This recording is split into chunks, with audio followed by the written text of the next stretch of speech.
G'day guys, welcome back to the channel. Today I'm doing something a little bit different. We're talking about some pretty difficult topics that don't often get the spotlight from creators like myself.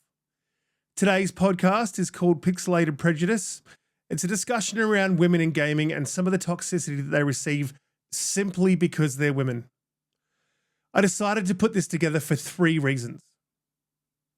I've got 3 daughters. I haven't got dollars, but I've got 3 daughters, all of whom I love dearly, and I don't want to bring them into the wider community as it is. Not the community that's usually supporting this channel. You guys are really great and you're a fantastic community, but the wider community, the one that we see on Twitter and the darker corners of gaming. Some of the things of my work life and life in general have brought some things to light that I hope were a thing of the past. And whilst I really can't talk about it due to confidentiality concerns, I wanted to make people aware of the daily bullshit that goes on.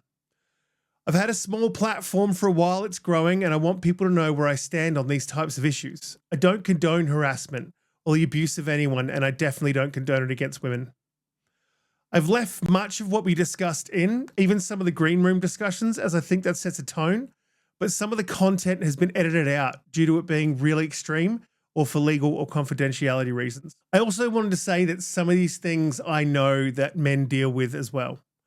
Online in the gaming community, toxicity is everywhere, but I wanted to let you all know that there's a particular focus on women, especially at the moment. Finally, I wanted to let you know there's help out there if you need it, and that reaching out, even if it's just a download or vent, can be helpful. I'm just going to bring up on the screen some helplines that you can contact in your country, in Australia, the UK, or the US. If you're anywhere else, I'm sure there's helplines out there for you. Please use them if you need them. We're on a mission from God.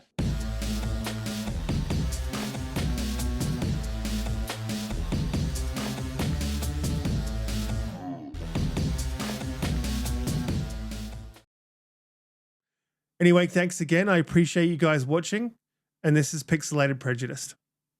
And yeah, it's a problem that's not just prevalent like across the fucking internet. It's a problem that's prevalent, I think, in everyday society. And we're not, I think businesses are bad at dealing with these problems. And I think the gaming industry fucking sucks at dealing with these problems. But I also am a massive advocate for free speech too. So I think you should be able to say whatever you want, but that should be limited.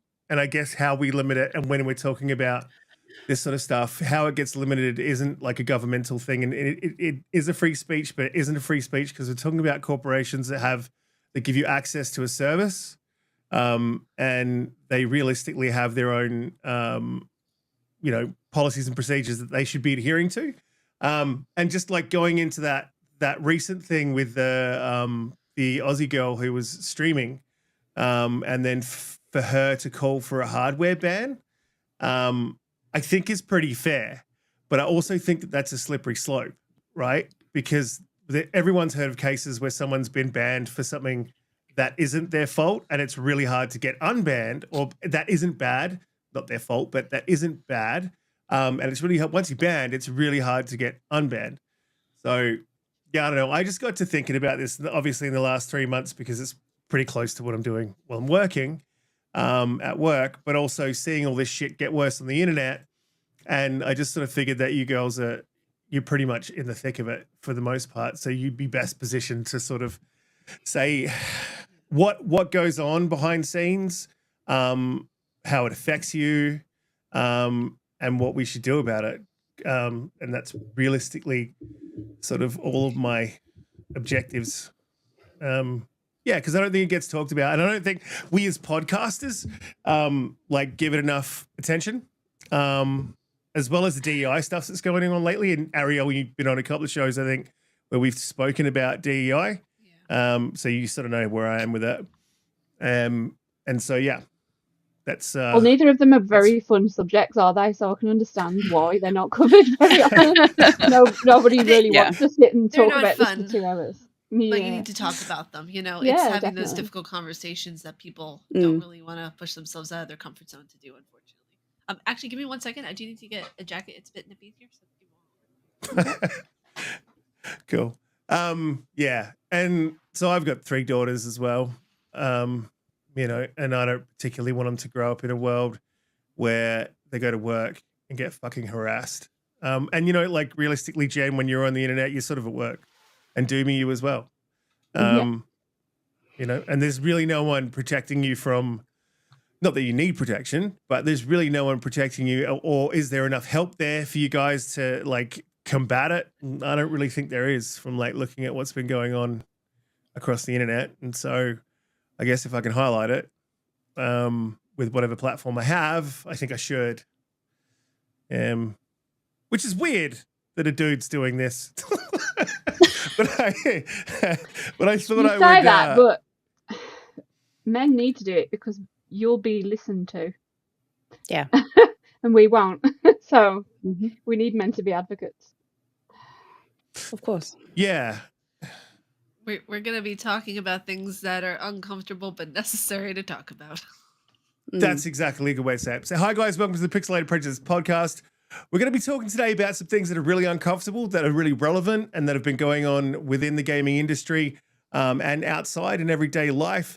I think it's really important that we do talk about these sorts of things and sort of get the word out so that people understand when behaviors are okay and when they're not okay.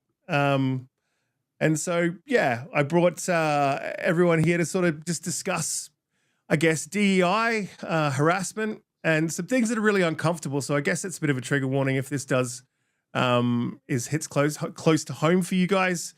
Obviously, there's a trigger warning here. So, yeah. So I guess I'll introduce everyone. Cutie, welcome back. It's been a while since we've been on a podcast together. It's great to have you back. I really appreciate you coming through. How you doing? How's your week been? Yeah, no, it has been a while. We've both been, you know, incredibly busy on our sides of the gaming podcast world, definitely. And how I've been going? Well, you know, working. I actually suffered a sporting injury. Not that I'm exactly an incredible sports person, but here we are with a twisted ankle. So yeah, it's it was quite a mission to get to my desk from my bed. Oh, wow. I have crutches. This is great. It's not ideal, but here we are, and I'm glad to be here. I'm really sorry about your ankle. A netball injury, did you say? I think we were talking before, and you mentioned netball. Going too hard. Did you kick someone?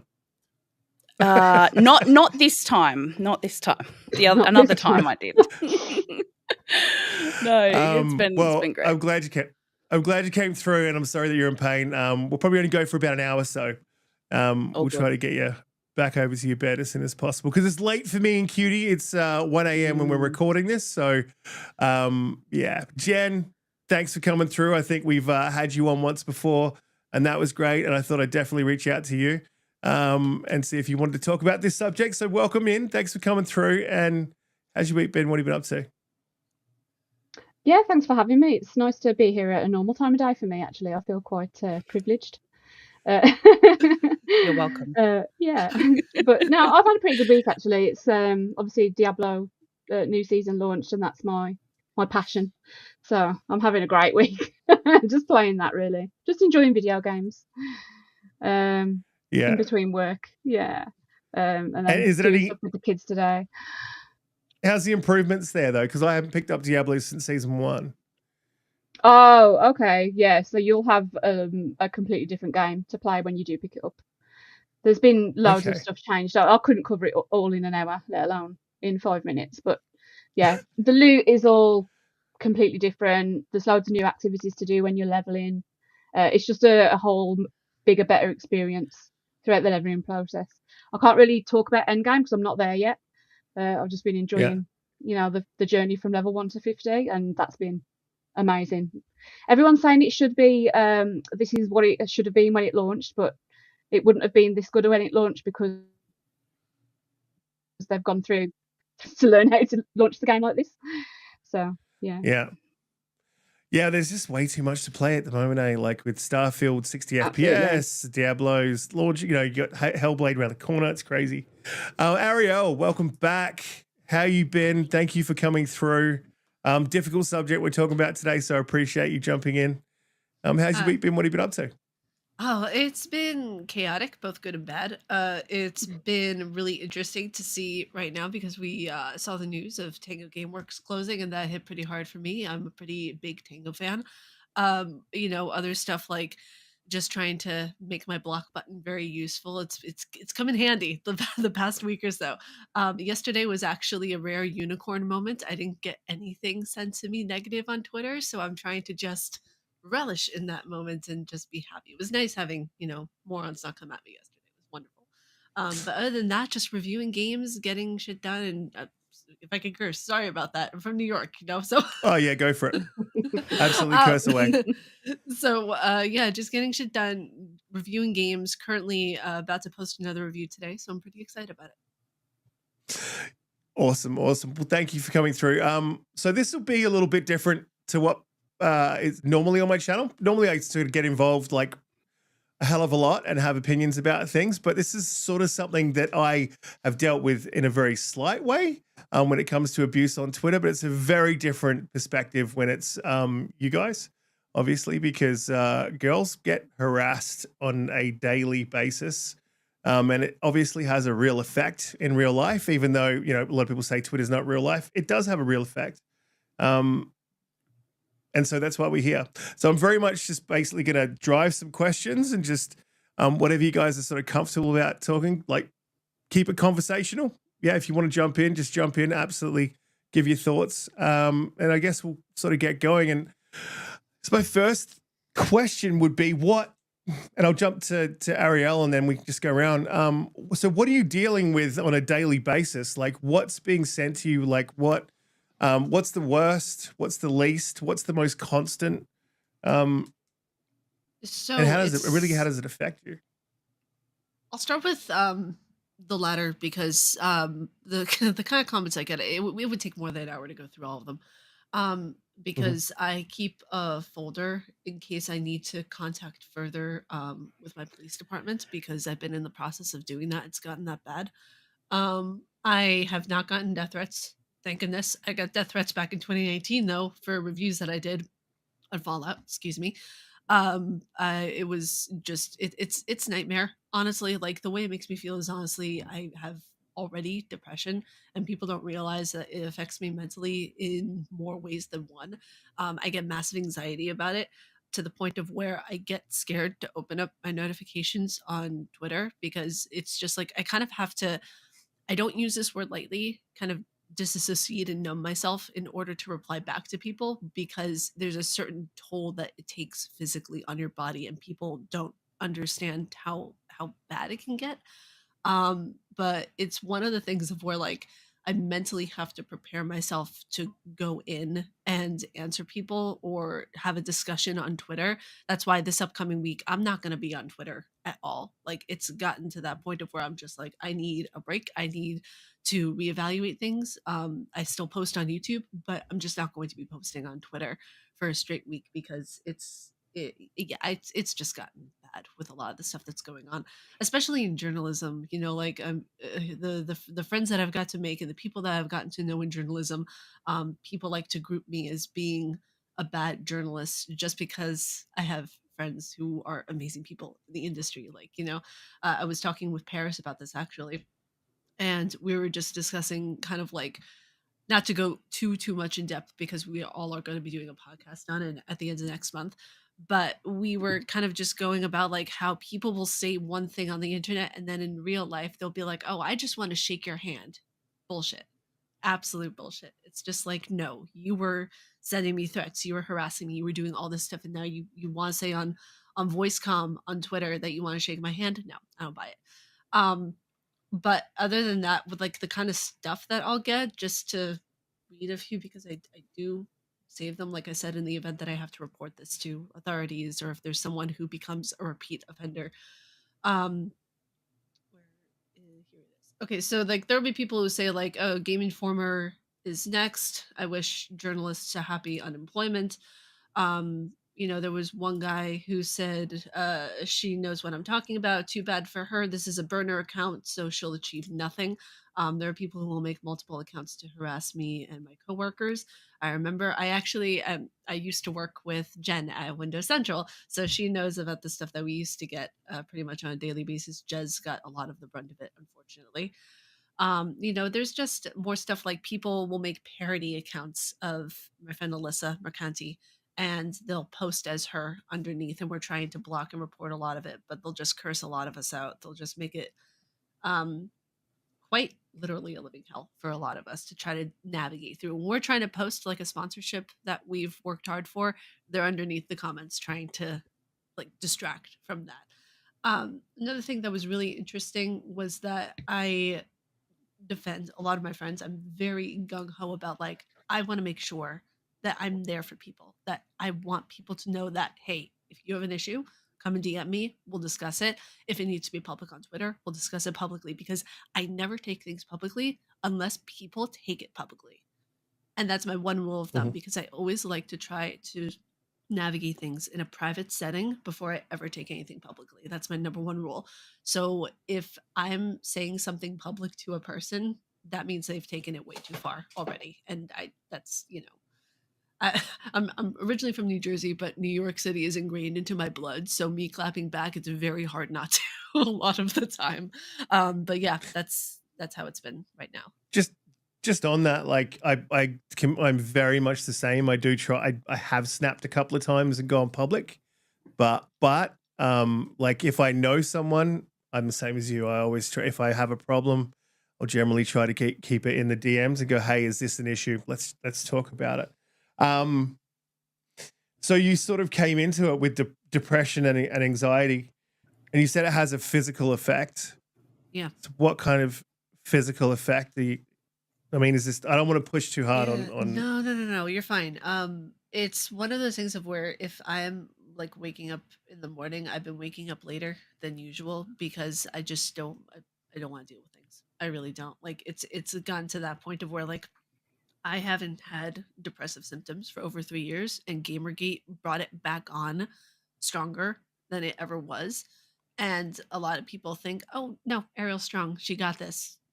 Sometimes I just want someone to check in on me, and some people have been doing that, and I'm very grateful for that. And other times it's just like I want to be able to speak to someone, but I know that they're going through the same thing, so I don't want to vent to them about what exactly is going on, because I don't want them to have like empty spoons. Like if they don't have spoons to give and I don't have spoons to give, we're sharing empty spoons. There's no point in that.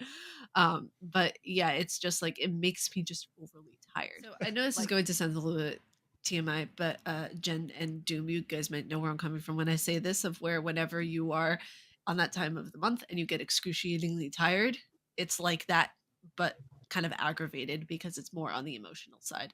So it's like, it's a weird kind of confluence of where I'm extremely the happiest I've ever been, but also the most scared and depressed I've ever been. Because you're dealing with these people online, but you also are reviewing games and you're in the industry and you have friends who are enjoying games alongside with you. And it's an amazing thing. And it's wonderful to be in this industry, and I wouldn't change it for the world. But there also is such a negative side to it that people kind of wear rose-colored glasses on when they see the industry, and they're like, oh, I want to work in this industry. And I'm thinking to myself, maybe just think about it for a little bit, especially like if you're on camera and you want to work on camera, because I've been doing on camera work for 8 years now. It gets a little bit draining. You have to really have thick skin in order to be in this industry. And I'm not saying that and I hate saying that because it's like it's not supposed to be like that, but it is, unfortunately. Yeah, definitely. I'm just gonna. Yeah, look, I've got a couple of things I want to circle back to with you because sort of raises questions, but I think all of you will probably raise a few questions that I want to ask you guys. But Doomy, I guess same question to you, and then we'll circle back. What are you dealing with on a daily basis? How constant is it? How are you feeling? How does it affect you, like on your daily? I think I come from a little bit of a different side. Obviously, I have in the past and continue to still help contribute to game review websites, but I'm not an official games journalist like Jen and Arielle are. So I think I experience something. My experience is more aligned with possibly like a streamer kind of behaviors, and probably the biggest thing that I've experienced is a general kind of having to consistently prove my presence in the community, prove that I belong here. And with that comes two different kinds of behaviors towards me. One is completely over the top adoration, love bombing, and then when I don't respond the way that these particular individuals would like, I am then faced with consistent harassment across all of my social media. I've had people who have found my personal Facebook, who have figured out where I live, and that is incredibly the invasion of my life being here is incredibly exhausting, to say the least. And then if they're not doing that, the consistent comments about how I look, the consistent comments of how I am causing, what effect I have on men in the community through unsolicited pictures, and the just constant feeling that I only exist to be seen and not listened to, and I am consistently working my ass off to make sure that the only person who's telling my story is me. And the fact of the matter is, I've had times where I haven't wanted to go out in the community to conventions and things like that, because I'm sure many of you attend them just like I do, and people saying, "Oh, I can't wait to see you.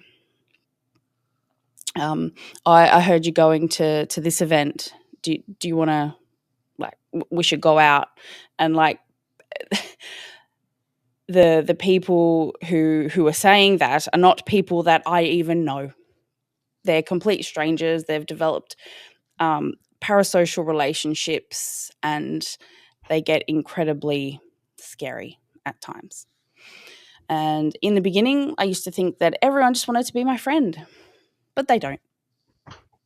They don't want to be my friend. They want something from me. And I've had enough. Right. So does it stop you from going to conventions? Like, is there times where you haven't gone to one because just for that particular reason? The one time that do you just power through? There was once where I had to I informed like authorities about how I was feeling, and I did actually get contacted by like their social teams and stuff like that to make sure that I was okay. But I think a lot of people are all talk on the internet. There are a lot of keyboard warriors out there. I know, shock horror. I don't think any of you have experienced that at all. Like a lot of the time, like their bark is far worse than their bite. And but when I first started experiencing this kind of thing, like I was having genuine feelings of anxiety and fear. Like I was afraid of other humans, and I don't like feeling that way. I don't. So yeah, but from that experience, and this was in 2022, nothing stops me. I am the master of my life, and no stranger on the internet who has never met me before, has only seen me from a very small snapshot of my life, can stop me from doing what I want to do and control my life. I don't think anyone should do that. Yeah, fair enough. Yeah, but you were, so just to clarify as well, you were in journalism as well for a little while there. And you're still doing a little bit of dabbling in that too as well. Yes. So yeah, of course. And you know, like when you do put yourself out in this space, putting educational content, especially in gaming, like you're automatically going to be, I think, scrutinized and questioned. And I think that's not a unique experience for women, but I can guarantee you we probably experience it the most publicly than other people. Yeah, and so just quick question, because you've sort of in the streaming and you're in the you're very much been in the journalism sort of side of things as well. Did you find like any one thing tipped the scales to be more hostile, that they were more hostile towards journalists or streamers, or it's pretty much you're getting the same thing? It seems to be a gender thing, right? I think probably the reason why I've experienced the parasocial relationship kind of side of things is because that does exist within streaming and content creation, because that's, you know, you're kind of putting your personality out there, like journalists do, but not to the extent that streamers do. Like you become an online personality, and people think that they know you because they know what you like, or you know, you share a part of your life with them. And I think that's when those kind of untoward, advances come along. And like I said in the beginning, like I thought everyone just wanted to be my friend, and that's a very, very naive thing to think. But when you're new to that space, you don't have strong boundaries around that kind of thing. And so like you want people to, be nice to you, enjoy your content. You get into these like people pleasing habits, right? And then next minute you've got someone, DMing you every single day. Good morning. How are you? Hello. Hey. What's up? What are you doing? Do you want to play a game? I don't know this person from a bar of soap, but it's every day. I don't respond, but my DMs would be full of strangers wanting to have conversations with me who I just don't know. And then when you don't answer, it's like, fuck you, bitch. It's it's okay, you're fat anyway, or you're probably a virgin anyway, or just. I've actually seen these messages. Dooms showed me them. So yeah. It sounds unbelievable, but I've seen them. I don't like to like spread it out like that, because I feel like I'm contributing to a negative conversation if I do that. But I think the reason why it never starts out like the bad ones rarely start out negative at first. But when they're going across every single avenue, that you feel followed on the internet, that sounds wild, but like, yeah, it's Stalked like, even. yeah, and it's incredibly it is a scary. type of stalking. Yeah, it is. What you're describing is a type of stalking. So it would be incredibly scary. So it sort of brings it. You did mention the police, and so did Arielle, and Jen, I'll jump to you in a minute. But do the other police helpful at all? Because you sort of mentioned that, Arielle, and I'm like, what do they actually do? Do they have a network that they deal with socials with, or they just sort of ignore you? Like, is there help? Yeah, I don't know. It's kind of like you get desensitized by it, but then it's like, oh, it shouldn't be like that. We've got people out there killing themselves over this stuff. Like it's not cool. I feel like I'm quite early on in my journey compared to where you guys are at, which is why it's but I'll get to that when we talk about my experience. Yeah, but I think it's like you literally have people who are like being threatening towards you, or like completely toxic towards you just because of a game that you like or an article that you wrote. Like, what the fuck? I literally got death threats over the fact that I said Fallout 3 was racist. Wait, what? I got death threats whenever it was back in 2019 because I said that Fallout 3 was racist and it had racist language in it, and I was utilizing my opinion, and it was the first time I didn't placate or roll over for anybody, and I was just like, I'm gonna say what I truly think about a video game. Floodgates open. And I'm like, oh, this is great, this is fun. That's the line, isn't it? If you're gonna say an opinion about something, you're not saying it's right, you're saying that's your opinion. Exactly. But to get so angry to send someone a death threat over their opinion, to me, is just it's insane. not even just that. It's like I did a review video on, I think it was the game Warframe, and it was like a video review for the trailer that they did, which was so good. It was so well done. And then I realized, oh, this is for a top-down game. That's pretty cool. That video is probably my most viewed one at like a little over 40K views right now. And one of the comments I got, I will never forget it, is that I just don't understand. I don't understand this stuff either. Like from the side of being, I will definitely cut that out as well. So from the side of being a guy, like I do not understand why someone would go. So I must be old school because I'm from a generation where you didn't send dick pics. Like I don't get that.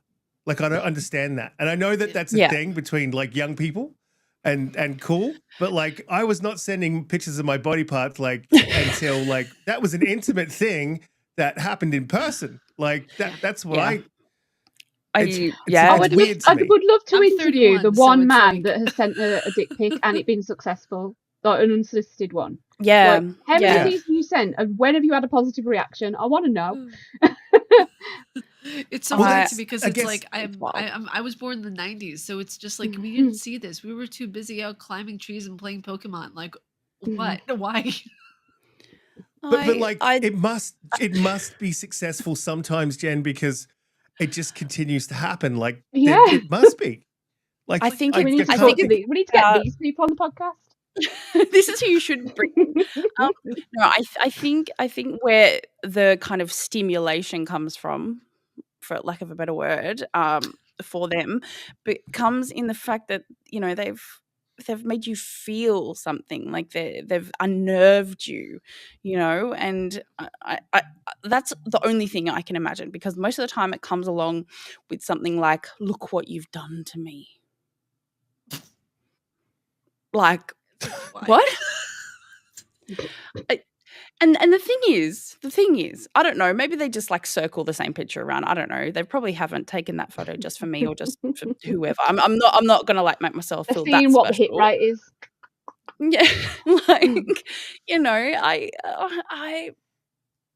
I don't know. Maybe men would like unsolicited chest pictures in their DMs. I don't know. They would. I'm just gonna send them a picture of Astarion from Baldur's Gate 3. That's what I'm gonna do the next time. And that's why I had to take my email out of my bio in my Twitter. And like these companies are like trying to reach out to me, like, oh, you should put your email in your bio. It's like, no, because the last time I did that, I got pictures I didn't want to see. So yeah. I mean, while we're giggling about it, like, it's just unbelievable to me that you would just open up your email and hello, like, it would make me angry after a while, and then I suppose you would become apathetic after a while. But Jen, I just want to jump to you and get sort of, what are you dealing with on a daily basis out there, and you know, how does it make you feel, and yeah, where are you at with Pixelated Prejudice? I feel like I'm a lot earlier in my journey than these guys are. I haven't been doing it as long, so it probably hasn't reached the extremes that these ladies have had to deal with. But it's definitely, it builds. The more well known you get, it builds, and I can see that happening in my own inbox. For me, it's very much related to the subject matter that I post about, which generates the most vitriol towards me.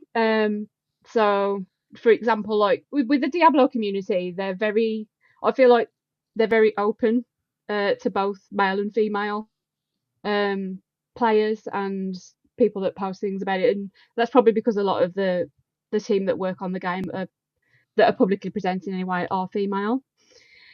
If I post anything about Xbox, it's game over, and I'm not just saying from like Sony people, from Xbox people as well, that just for some reason it just like sparks rage. So I get the most heat when I post about Xbox, and sometimes it can be the same exact, like one of my male colleagues can post something very similar 2 days later, and I'll see everybody like giving them a pat on the back in the replies when I got raked over the coals. So for example, once I posted about I thought that Xbox should drop the parity clause between the S and the X if it was preventing us getting games as quick as other platforms. This was when the whole Baldur's Gate issue. Oh my days, that was probably my worst day on the internet when I said that. But then I did see a colleague say the same thing 2 days later and was getting congratulated for his opinion. And I just thought, okay, so what's the difference here? And a lot of the messages that I do get are very much based around the fact that no one cares what you think. You don't belong. You don't belong in this space. No one cares what you think about Xbox. I very rarely share them. I do share the ones that make me laugh. I do clap back a lot, I'll admit. Whether that's the right thing to do, I don't know. Sometimes I do have a bit of fun with it. Like I'll say, well, obviously you do care because you've messaged me. It's angered you that much. Like the other day, I think I posted something about Game Pass and someone retweeted me and said, these stupid women are making our games gay. That sort of stuff just make me laugh. I can't help it. The women, that should be the title. Women are making games gay. Yeah. That kind of undertone is very much in a lot of the messages that I get, that women being in our space, they don't like it. Yeah. And it does, unfortunately, it tends to be when I post things to do with Xbox rather than anything else that I post. And I don't know whether you find, Arielle, that maybe you get more. I think you get a lot more vitriol because you mainly post Dark Souls and Souls-like games. Yeah. This is just a theory that I have, that there's a lot more gatekeeping in that category of games. Oh my God, I did a video on the gatekeeping for Souls and Souls-like games, primarily Souls games, and people were in the comment section just proving my fucking point. Same thing on Twitter, because I said there's so much gatekeeping that's happening. It's like, if someone wants to be a mage, let them be a mage. If someone wants to utilize Mimic in Elden Ring to double themselves, Mimic was nerfed by the end of it, by the way, which disappointment. But if you want to use things that make it easier for you as a player, if you're not used to the play style of Dark Souls or any Souls, like, utilize it. It doesn't matter. You bought the game. You paid for it. Do what you want. The amount of people coming at me saying that, oh, you're not an actual player if you don't go 100% strength build, or if you take longer than a day to beat a boss, you're terrible at the game, apparently. And people were getting on, oh gosh, I think, who was it who started playing Elden Ring? I think he's a famous rapper or something. He started playing Elden Ring, and people were in a hissy over the fact that he beat what was it, Godric in Godric or another boss in like over 200 tries, and people are like, "Oh, he's terrible at the game." It's like, I no, saw you're that. just a dick. Yeah. Like, Yeah, like, Does what it is this? matter? It doesn't, Yeah. and that's the thing too. In the Souls community, I even got people commenting on my Demon Souls playthrough that I did back last year, saying that, oh, it's a wannabe Souls player. It's like, no, I actually know how to parry most of these bosses and can do it better than you. So let's not joke ourselves here. But that's the weird thing. They're trying to guilt you into playing the way that they want you to play, and they're never going to see you do it. So that you could just tell them that that's what you do, and they're never going to see it. Yeah. But like, and look, in some cases it works, because I had a friend that used to do that. They used to say, "No, you can't use a mimic. You can't do this. You can't do that." And we joke about it, right? Yeah. But at the end of the day, like, if you want to play a game, however the hell you want to play it however the fuck you want to play it. Like, I don't know why people care so much about what other people do. It's weird. That's weird in gaming. I think the thing here, right, is that if a woman is like, no, I'm fine. Like, I didn't ask for advice. Like, I just put this video out because, you know, this is like, I like this game. You know, I'm having fun, right? Because my gosh, playing games should be fun. Okay, they're games. That's literally like probably somewhere in the definition somewhere, right? And the thing is, that is taken, and they're like, oh, women these days are too modern. Men are out here trying to help them. You know, this toxic femininity needs to stop.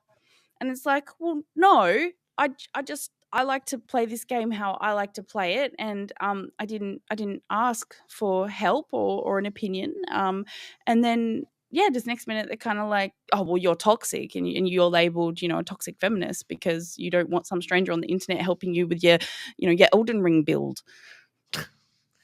I'm just playing games. People will come out of the woodwork when the DLC comes out, and people already have, because there's a monster that looks like a pair of ovaries. It's like, yes, Miyazaki, woman power. I love this. And people got in such a hissy fit over that. Don't even get me started on Yasuke. Like, for the new Assassin's Creed game that's coming out, we have the racists out in a hissy fit, and I'm like, stay mad. You know what? We're getting the game that we wanted. Here's the problem. Here's the problem with that. This is the problem, and we talked about this today. And like, this is where I said I wasn't going to give many opinions, but this one I definitely will. So for Yasuke, first of all, like, okay, there's no proof that he was a samurai. There's no proof that he wasn't either. That's historical fact.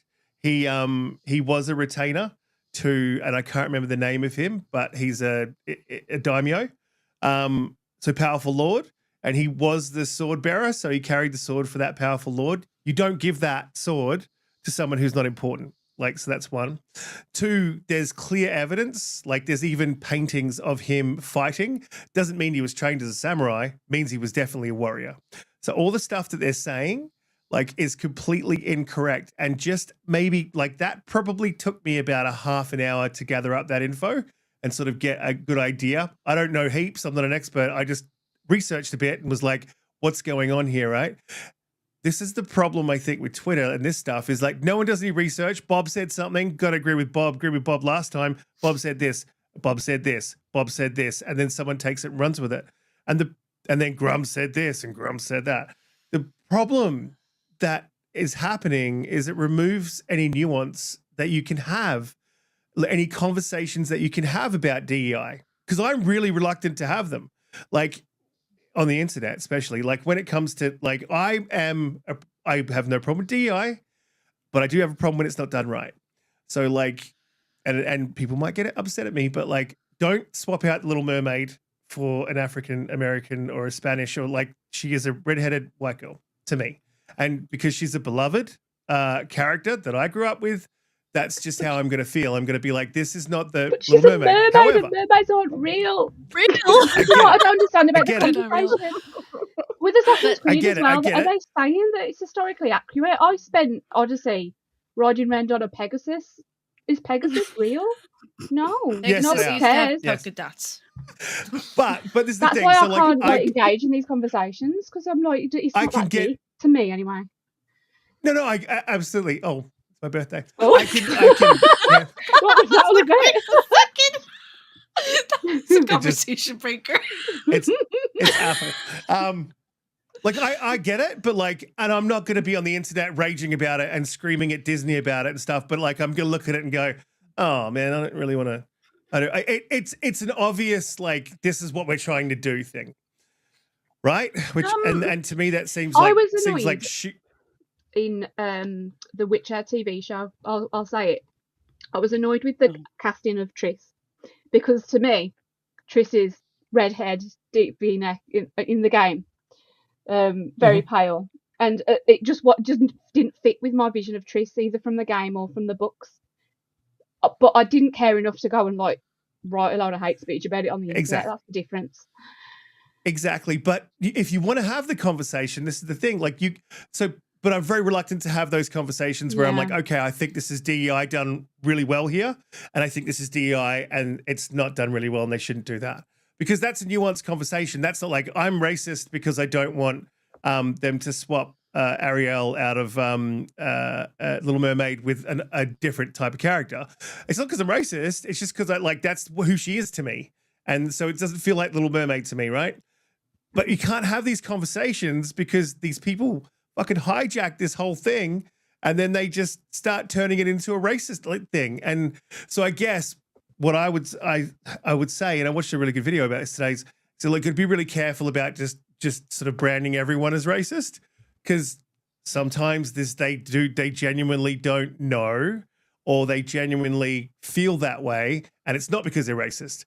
However, there is an absolute shitload of them that are racist, and it's so disgusting. I don't understand how we're in 2024 and we're having to deal with people being racist about a video game. And to your point, it is historically accurate. Like, we don't know the story, but it's historically accurate that there was a black man who was a warrior in Japan in that period of time, and his name was Yasuke. So, like, what are we doing here? Anyway, sorry that you brought up the DEI thing, and it really, really been bothering me lately. What's really interesting, though, I do have to say, is like a final point. I even had this conversation with Khalif on my podcast of where he said the only way you can do DEI wrong is if you bring a DEI consulting company in the very last minute.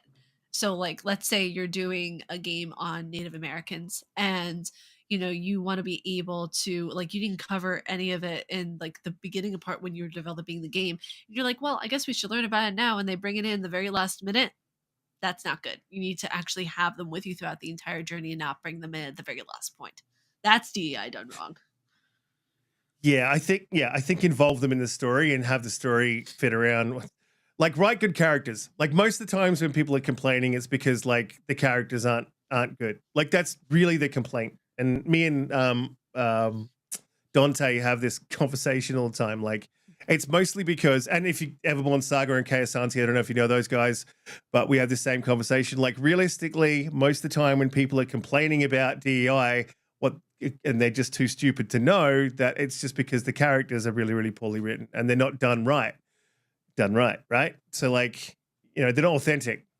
They're written in a stereotypical sort of way to shoehorn into a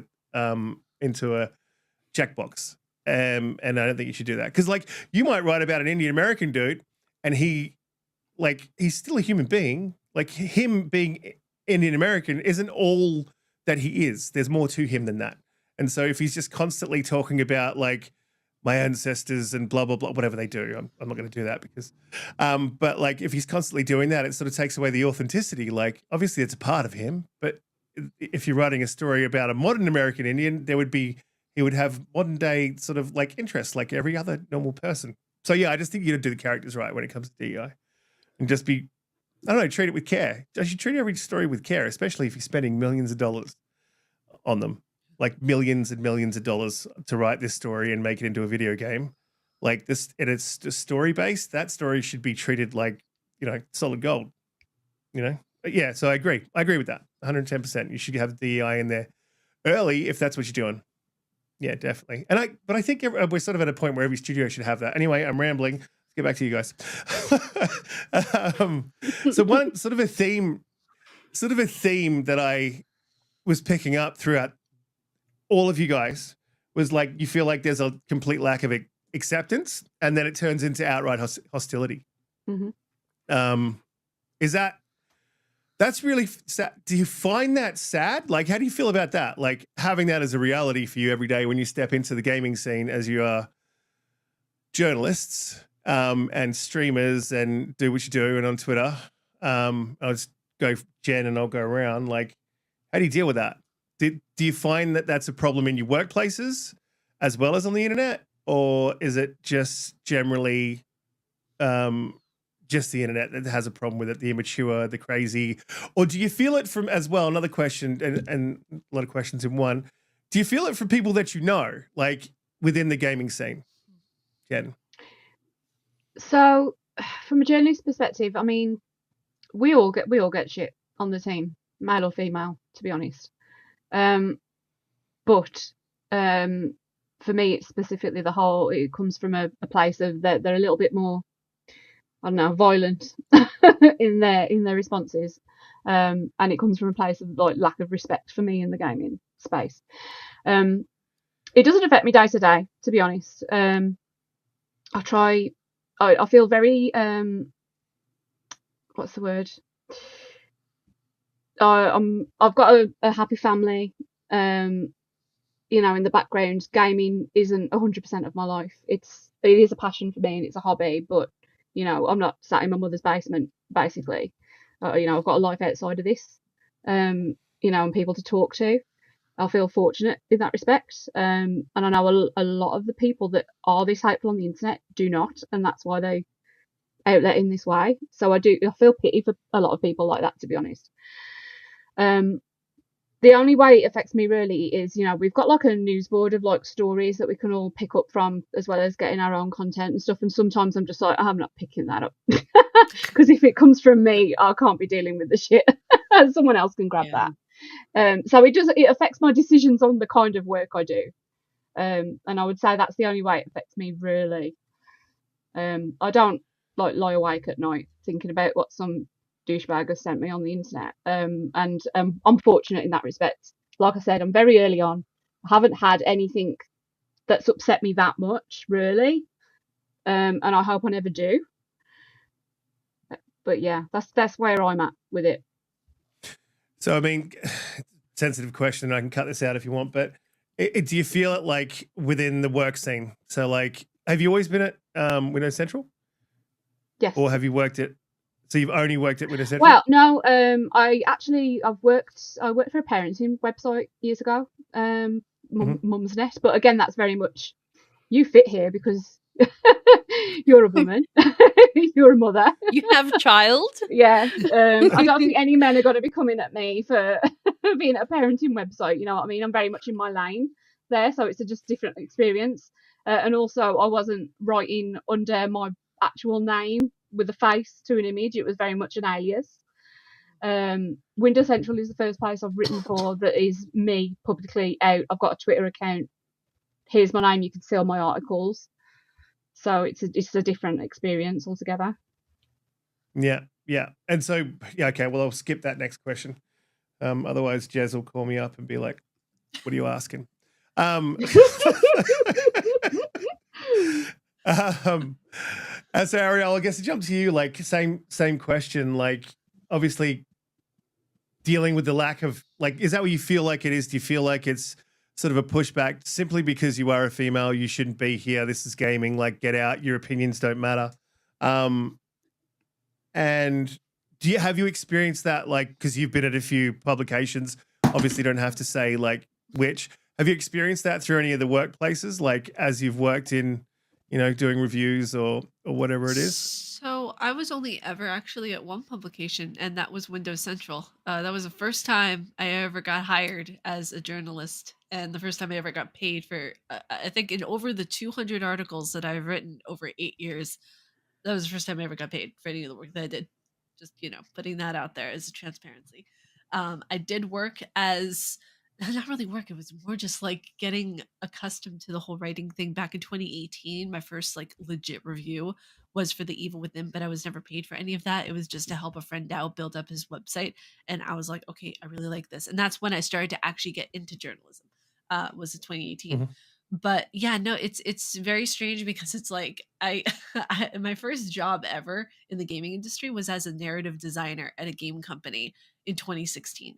And that was never paid. I was never paid for any of that position. It was actually a big huzzah that happened whenever everyone at the company that I worked with, they all kind of were just like, they were mad at the CEO. It's like, why are you only paying one person but not the rest of us? You know, he had artists on the team who did amazing work and all that kind of stuff. So, I mean, I even created full short stories and full lore for different video games and everything that were never used. Games got canceled, and I created a full entire story that would go on what is now the Nintendo Switch. It was before the Nintendo Switch got like fully finalized for like the OLED version, and they wanted to do like a preemptive move for whenever that would come out at some point. So this was years ago. This was like, you know, but I had more harassment there than I did whenever I started working Windows Central. Windows Central, I felt seen. I felt like, oh wow, this is absolutely amazing. Like, you know, getting to know Jen was one of the highlights of me actually working there, because I found like another female who I was like, oh shit, she loves Diablo as much as I do. She loves all this kind of stuff just as much as I do. So it was We wonderful. even got to review a game together. Were you doing the review and I just helped or hindered you? Yeah, well, in you a few sessions. Yeah, and we got to play Outlast Trials together, and she was the one who got me the key for that. Thank you for that, by the way. That was amazing. It was such a breakthrough in my career because that was the first time I had a quote from an article I did put on a placard for a game company that they then put on their like website and they put on their like Twitter, and it was such a breakthrough moment for my career. And I thought that was I really saw that. amazing. Yeah, and I saw you posted on Twitter. Yeah, and it was a wonderful moment, and that was one moment that I worked in the gaming industry that I did not get any hate for. I didn't get any maliciousness. It was just pure, and it was wonderful, and I will always remember that. So it was one of those things of where working at Windows Central, even though there were decisions that were made that Jez knows, like he knows that I could have been like, well, I could argue with this on that. But it was all around just a wonderful experience that I would not have traded for the world. And on Twitter and on YouTube, completely different story.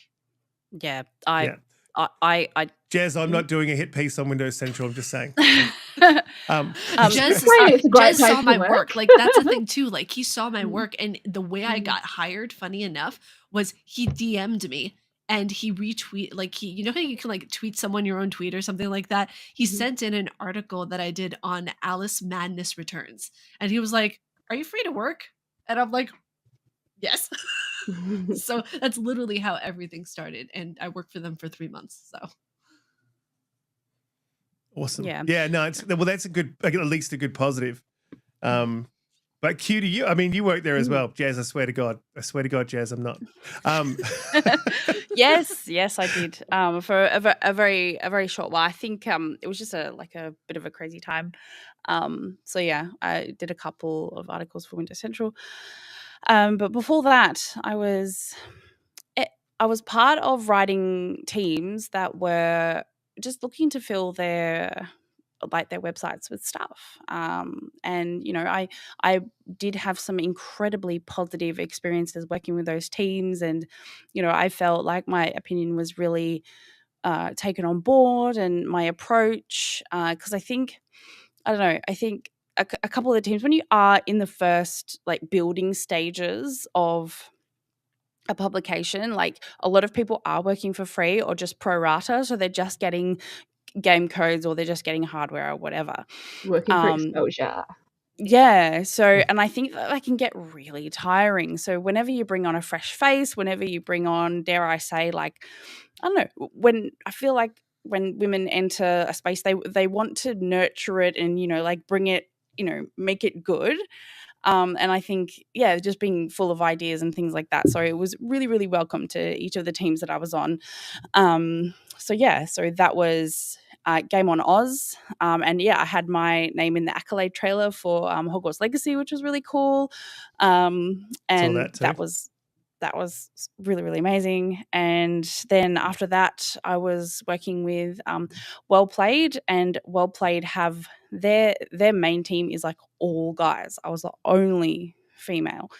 And that, they're a bit bro-y, they're very some of their jokes are very like quintessentially like Australian brohood, which I don't understand some of it.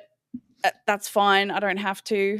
That's why I just like interject, my girlhood experience, and then just like, I don't understand what this is, and I'm like, it's okay.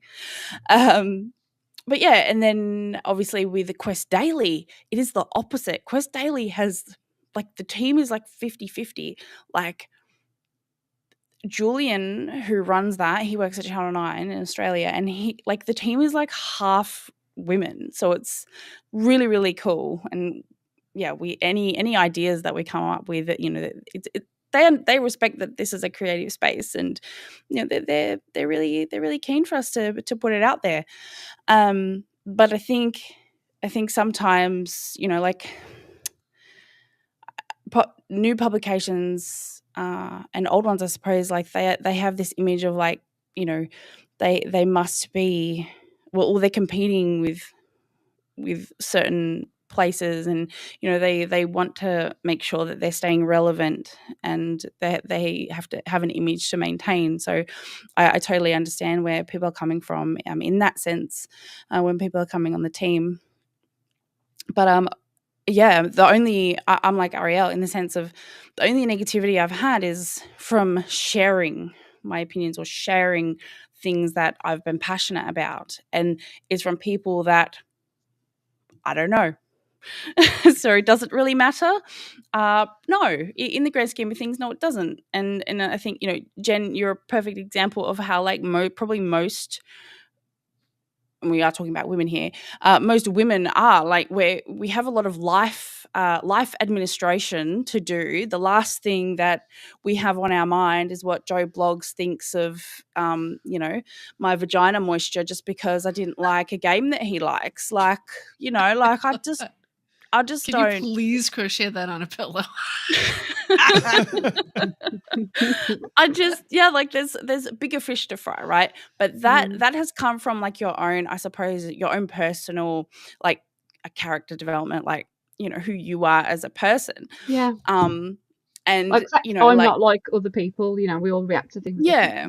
Yeah. And like Riska, I dare say the same thing about you. Like you've got quite a thick skin. You do have a line. Like if there's ever like, if you mention like your kids or, attacking your personal life, like that's the line for you. That's probably everyone's line really.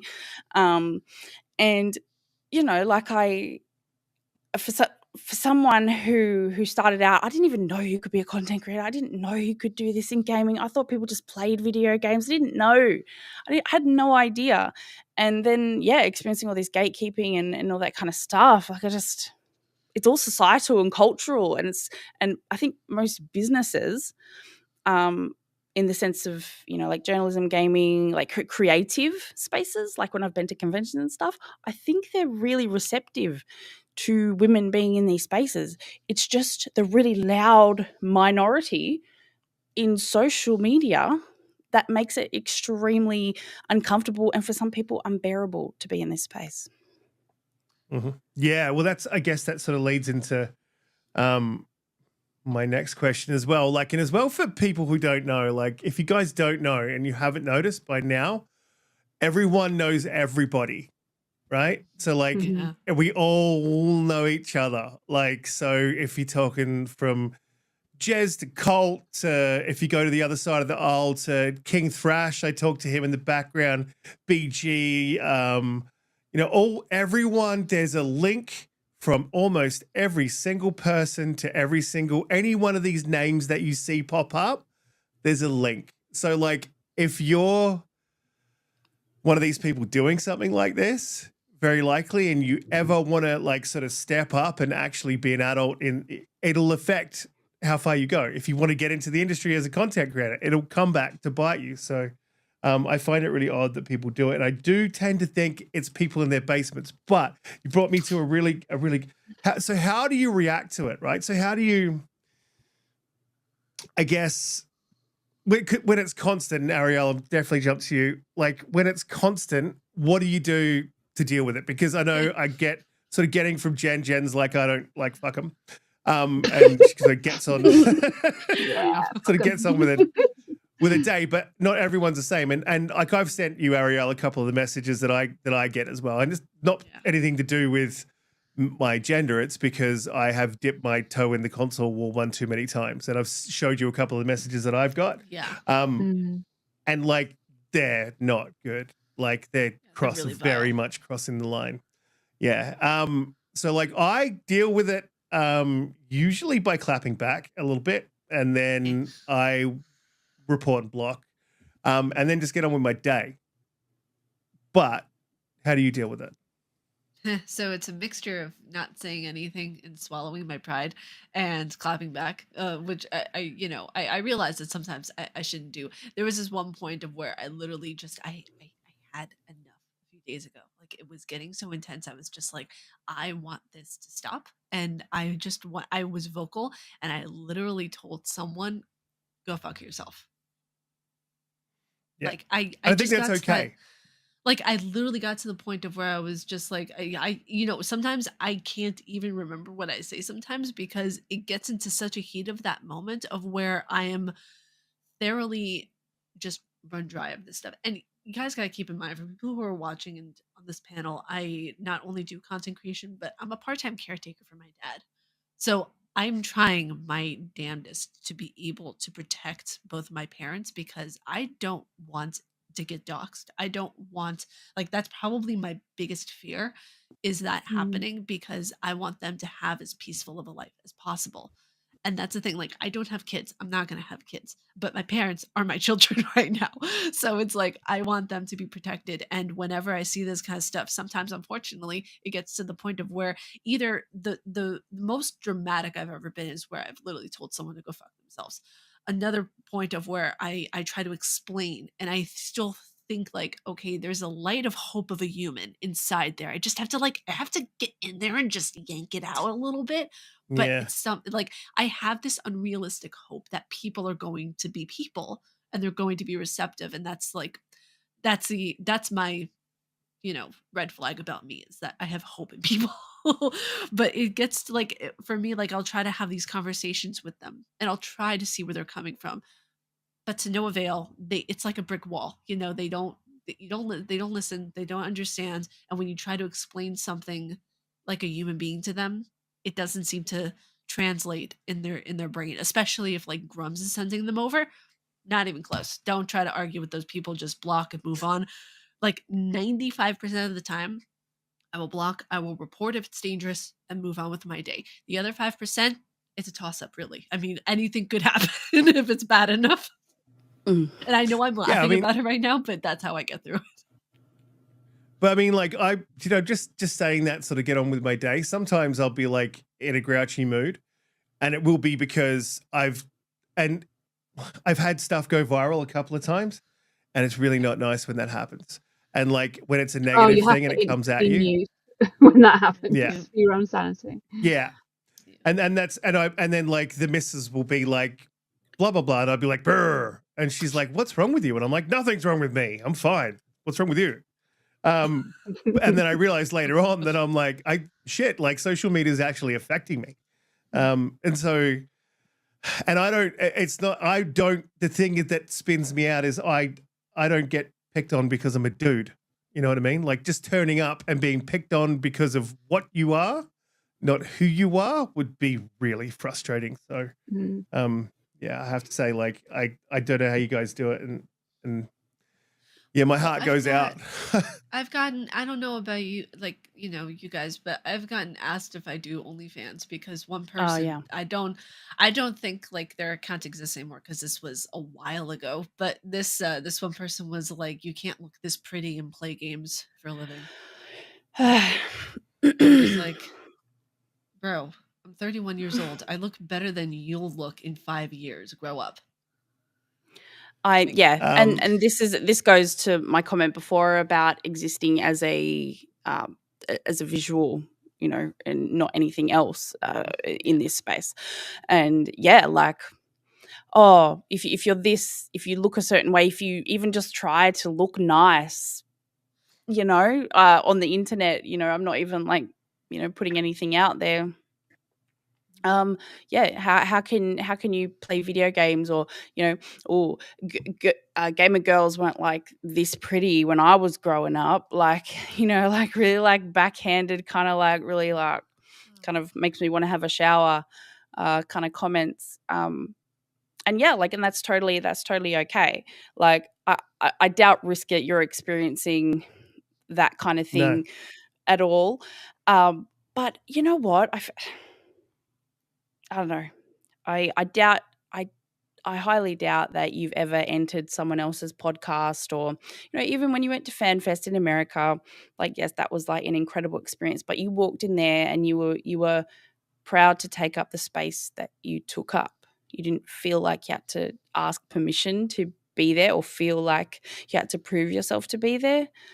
And yeah, I think when it comes to women, when they are in a similar position, they feel like they have to defend that, just simply because of the way the community reacts to them.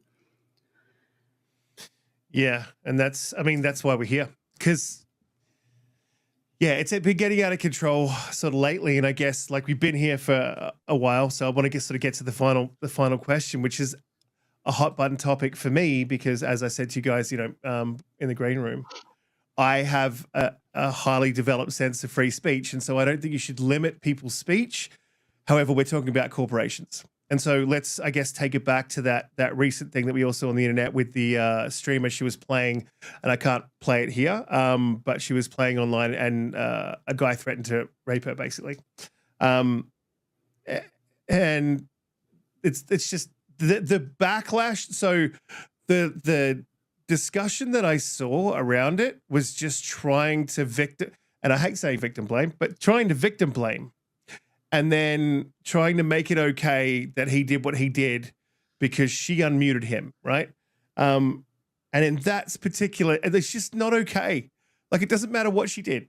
Like, like she could have called him a fuckstick, and whatever she did, it doesn't matter. That what he said was unacceptable. And I think the problem is that really bothered me about that one, because I put up a post and I'm like, yeah, all that's facts and that happened, but that doesn't make this okay. How are we having this conversation? Like, and then someone was like, they're both dicks. I'm like, why is she a dick, man? Like, she's a streamer.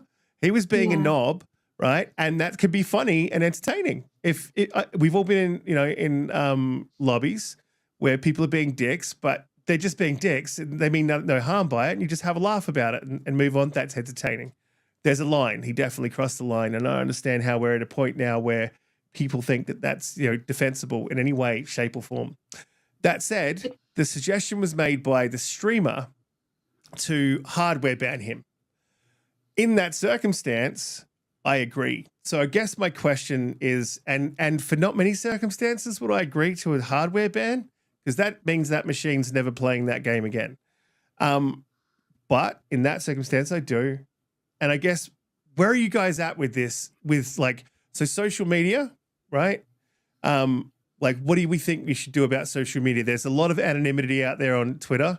Do we think that we should force people to show themselves? Because what else can we do? So I'll just sort of go around the table and sort of get what you. And if you don't think that's the solution, where do you think the solution lies?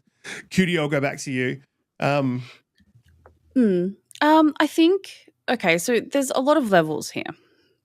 So we're talking about a combination of generations. So we've got, people like yourself and older, Risket, who are, they're very much, they didn't grow up with the internet.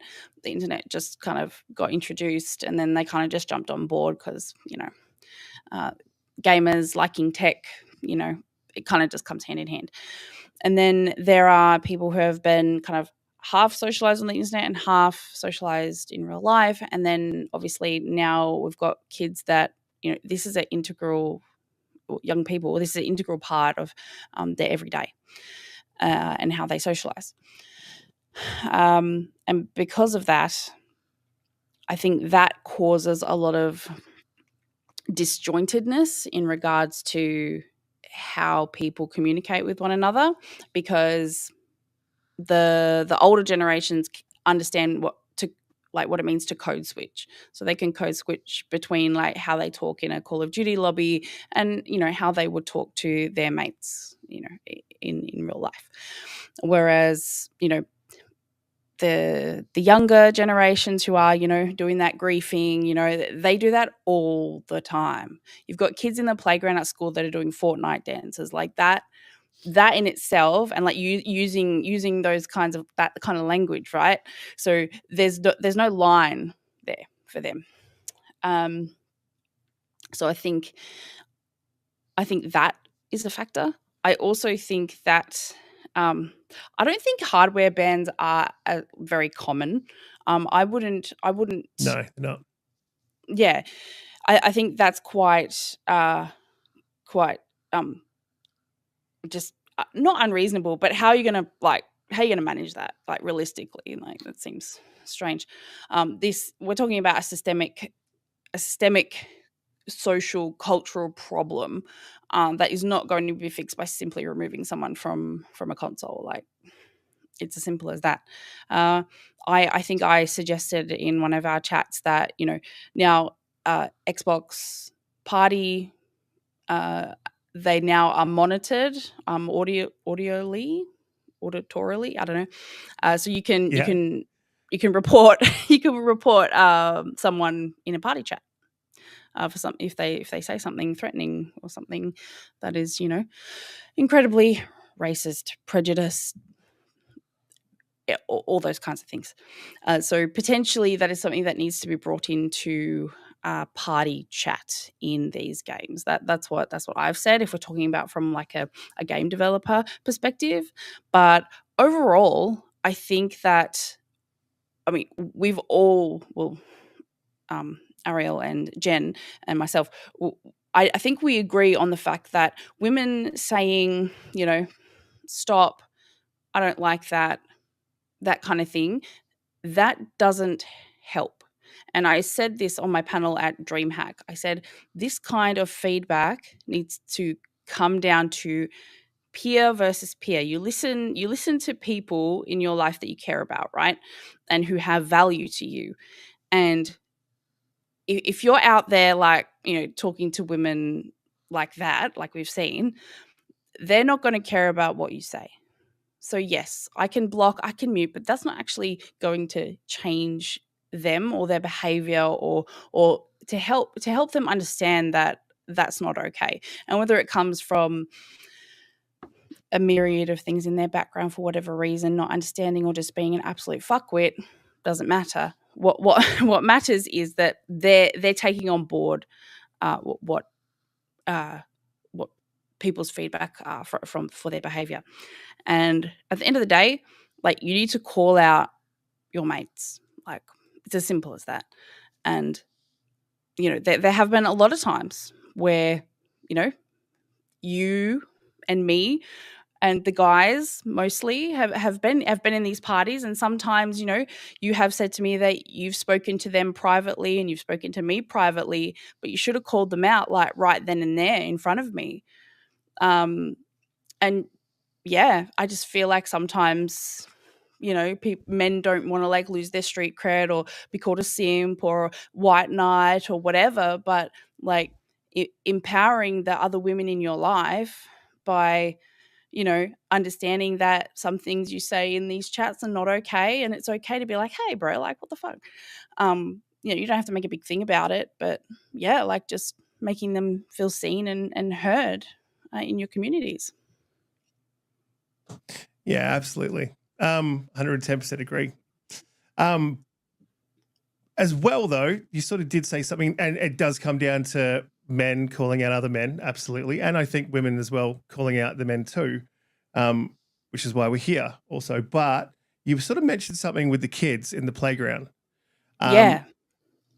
And do you feel like that, and then this is a huge step, right? But do you feel like doing something like maybe China was doing, where they're limiting time, like governmentally, for children to be within gaming? I mean, that's going to damage the industry as a whole. Like, it'll have a huge effect on the industry as a whole, which might have a negative impact on us as gamers at an age where we can regulate how much time we have to play. But for the good of, like, obviously going forward, do you think that governmentally they should limit time on social media, gaming, electronically, and all that sort of stuff? Because it is very integral, like you said, it's integrated into their everyday lives, and too much of it, if they can't regulate their behavior, and parents can't do that. Because look, I regulate my kids, you regulate your kids, Jen, you probably regulate yours too, but a lot of parents don't. So do you feel like we're at the point where governmentally we should be doing that? I think, okay, so I am okay with children playing games in a kind of healthy parentally monitored environment. That's totally fine with me. But when it comes to the online component of either social media or, obviously being able to chat in a Fortnite lobby and stuff like that, I think that there needs to be an age limit. And if we think about like the age of consent, and also if we think about the age at which a brain fully develops, none of that stuff should be happening until someone is 25. They shouldn't, but that seems unreasonable, right? So they need a parent to sign up with them after a certain age. So I think 14, I think would be an okay time to kind of experiment with how they're communicating online with either across TikTok or whatever. But anyone can just create an account. So maybe there is an issue, and I think we said before, like maybe there just needs to be like more limits on how people can create accounts and not creating anonymous accounts. So maybe it's like maybe they need a parent to be, you know what I mean? Like, to parent them. To be like a guarantor, and like get reports about them. Like I know Microsoft actually do that really, really well with their parental controls. I can see how many hours and what websites they've been to and, all that kind of stuff. So I think if parents can be more educated and take more of invest more of their time in this kind of thing, I think that will be better.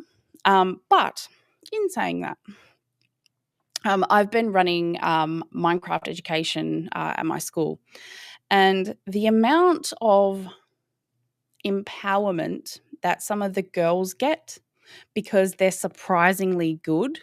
You get like the boys, they come in, they're like, I don't know, 10. And they're like, yeah, I'm amazing, like, Minecraft streamer, all that kind of stuff, right? Because they see the, these I guess people that they look up to, on the internet and stuff like that. And then like when we're on there, we're learning about coding, and having a coding mindset and all that kind of thing involves patience. And next minute you've got little Sally, and she's like so far ahead, and she's doing all these really cool things with coding her agent in Minecraft education. And then Billy comes over and he's like, how did you do that? That's so cool.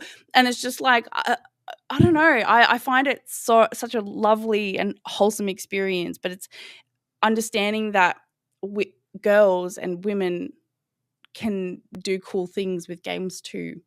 And it starts there. It's too late once we get up here. Yeah, absolutely great. And I think that does start with parents and stuff. And Jen, so I'll jump to you. So like going back to that recent, you would have seen that streamer as well, and her call out for a hardware ban. What do you think's sort of the solution? Where can we go? I mean, obviously it's men talking to men, but what else can we do?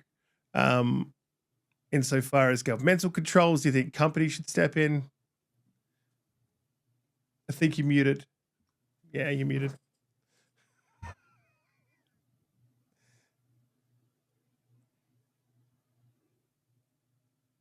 Can't hear you. No. Nope. What have you done? No. Yeah. He's going out and coming back in. Yeah, I don't know where Arielle disappeared to as well. What do you think of the background? It's interesting. Is like supposed to be like angelic? It sort of is, yeah. But it's actually 2 seagulls flying into a girl's head, which is, it's a bit weird, but it looked cool. Yeah. And I was like, oh, that looks cool. You use AI to make that? No, it was on Canva. Are you there, Jen? Oh. Can you hear me now? Yes. Gotcha, yeah. Can hear. Literally turned it off and on again. Tech journalist. Yeah. So I was listening to everything you're saying about the idea about limiting gaming time for children and all that, and I think I'd love that to be an easy solution, but I don't think it is, because a lot of the time, see, to me, that sounds like you're saying, or the people that propose that solution are saying that the problem is gaming, and I don't think gaming is the problem. It's the people, and the parents. And I've had a similar situation where my son was playing Fortnite, and one of his friends was saying some obscene things in party chat. And I blocked him on everything on his Xbox, and I rang up the parents and told them what this kid had been saying. And they were all very apologetic at the time. And then he ended up getting his account banned. They just made him another account 2 days later. Yeah. So there was no repercussions. Like, if that had been me, I would have been mortified. You know, that Xbox would have been sold. You know, there would have been repercussions. But yeah, you know, that's a good point. They don't have that. And moderation with like what that girl experienced on stream, and asking for a hardware ban, and how do you really roll something like that out? And it goes without saying that sometimes it would happen to people that don't deserve it, depending on how a message has been interpreted. We need more human moderation as well. I think. You know, I've known people lose accounts over automatic moderation, and it's been a nightmare trying to get it back. You know, these companies, they need to invest more in moderation, I would say. Make sure there's actual real people watching these videos and reading the party chat messages that are reported, and it's not just an automatic system. Yeah, and AI. I mean, but AI is getting better, so maybe. But I agree, we're not there yet, right? It still makes mistakes, though. It does. And then you can have that AI system as a first step, and then but then looking at appeals. That's the thing. They need to have humans looking at appeals, because I've been banned for something that was absolutely nothing. Yeah. How do you get a balance where you can't say stuff like that guy did on a stream, but you can say it in a lobby to your friends, like you're a fucking idiot, because you know, there's a balance there, isn't there? And it's about, do you know that person, or are you just saying this to a stranger on the internet? Yeah. So maybe there does need to be like an element of, okay, so if the chat is, you know, has, you know, this level of language or whatever, like the red flag language or whatever it is, are those people mutuals? Have they played together? How many hours have they got together? Like, and if they do, maybe, you know, it's not an automatic ban, but then like if something has made someone feel uncomfortable, they can go ahead with their own kind of investigation or reporting around that, but it's not like an instant thing. Because I think probably what the community is misunderstanding is that, you know, especially with that post, it's like, oh, you know, any man who does anything threatening to any woman and talks to any woman like this or even close to this, we want them to not have a voice. We want them to get out of the community, you know. And I think that's not the case at all. We're not. We honestly, when we all game, we all win. Like, bloody hell, like, I'd be happy for that dude to be out of the community, though.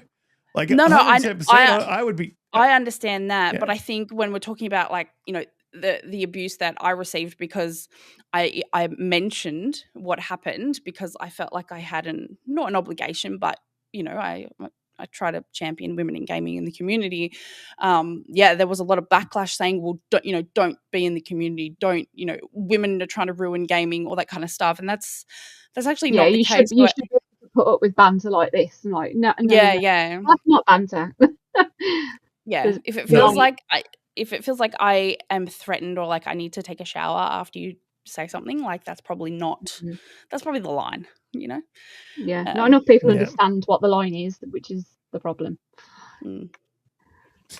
Yeah, well, I guess for as a dude, I would, and I said it many times to other dudes, like, or people just on the internet, like anytime you interact with someone on social media, treat it like they're standing in front of you. Yeah.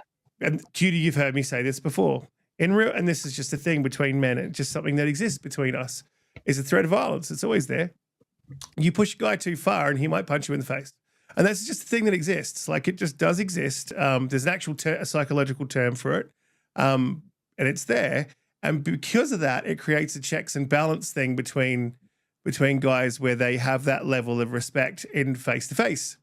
It seems to disappear on social media, but if you can pretend that it's still there, you know, or at least act as if it's still there and you have that respect. And I'm not saying that I only treat people with respect because they might punch me in the face. That's not what I'm saying. But like, it is a thing with thing with strangers where sort of guys just sort of size each other up when they're meeting each other. It's just a thing. But what I'm saying is if people would just treat others as if they're standing in front of them, because as Arielle was saying earlier on when she was talking to Paris, and Paris is 110% right. Like, people will say things basically don't say things to someone on the internet that you wouldn't say directly to their face, because it just, to me, that's cowardly. And it's not that's not a man thing. That's not a gentleman or a man thing to do. I think it's a little boy thing. And I guess and that guy probably would never have walked up to a woman in a bar and said that. No, but he did it online because he felt that he was safe. I don't know. The way he phrased it was so creepy. Like, some men do exist out and walk around in the world and actually, you know, consider women pieces of meat that need to be put in their place with their penises. And, you know, like, the way he said, do you know what it feels like? That to me was just so bad. That was insidious. You know? And that's what someone laughed at me when I said this, but I said if he was standing next to me and I heard him say that, like, he wouldn't ever do that again. And they were like, what are you going to do? And I'm like, I would be having a chat with him, and then if it went beyond that, it went beyond that. Like, I wouldn't let that go. Like, if he was there and he said that and I was here, and I'm like, I'd be like, whoa, buddy. Like, what are you doing? And I found it weird that someone would question that, because I'm like, wouldn't you? Would you not do that? Because I would any dude should do that. Like, yeah. It's almost more scary that there's so many people that think that that's okay. Yeah. Well, no one even in the party even said anything else, because they weren't alone. Yeah, they were just quiet. I thought they were the only two in the party for a while, actually. That is more unnerving to me. I personally would have been like, are you right? What the fuck? Like, that is the line. Like, that is the line. Mm-hmm.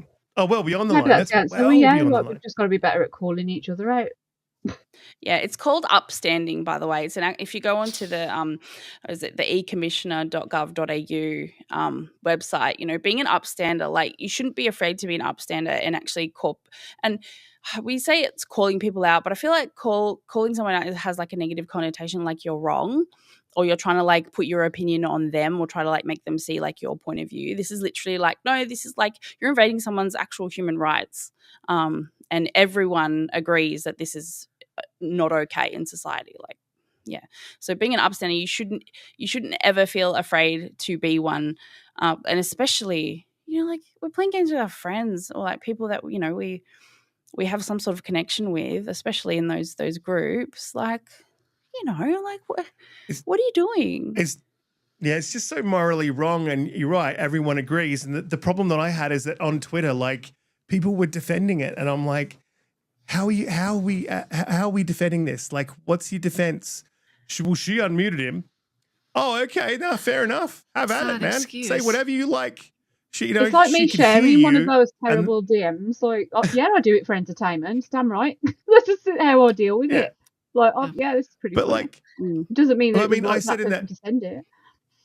No, definitely, that's it. But like, what you're saying there is when you're saying because she unmuted is like, well, she had the opportunity to mute him and whatever. Like, because she could escape it, it made it okay. It was her fault. Yeah. that she could hear it. Like, that's Yeah. just absolute madness. It's your fault. Yeah. You heard it, you know? Like, what? I was like, what? Yeah, it was really weird. I found it really, really odd. But look, I'm definitely going to wrap it up because we're getting up to 2:47, and I know keeping Cutie up and keeping myself up as well. But Arielle, I wanted to get to you and just go, like, sort of the last thing is, what do we do about this?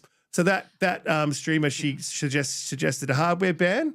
But like when we talk across the medium, it's men talking to men. Cutie pointed that out 110%, calling people out. But it's also like, what can we do, checks and balances wise, you know, business wise, companies, what would you like to see companies do or governments do? Like, what should we be doing about this?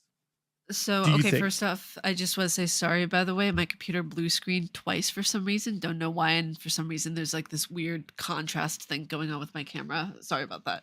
But the main thing that I really want to see, going off of what Cutie said, is bros need to talk to their bros.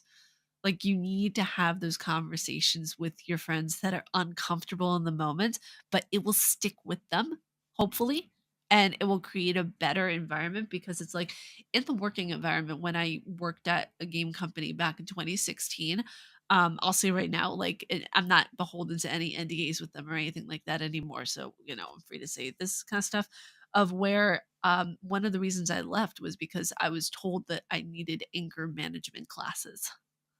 Like, it was got to a point of where they were like, "Oh, you've become angry." And it's like, "No, I'm standing up for myself because I don't want to be treated this way, and I also want to be paid." Like, it got to a point of where I was demoted from head writer of a company down to like, you know, a assistant writer, because I was standing up for myself, because I asked for fairer treatment.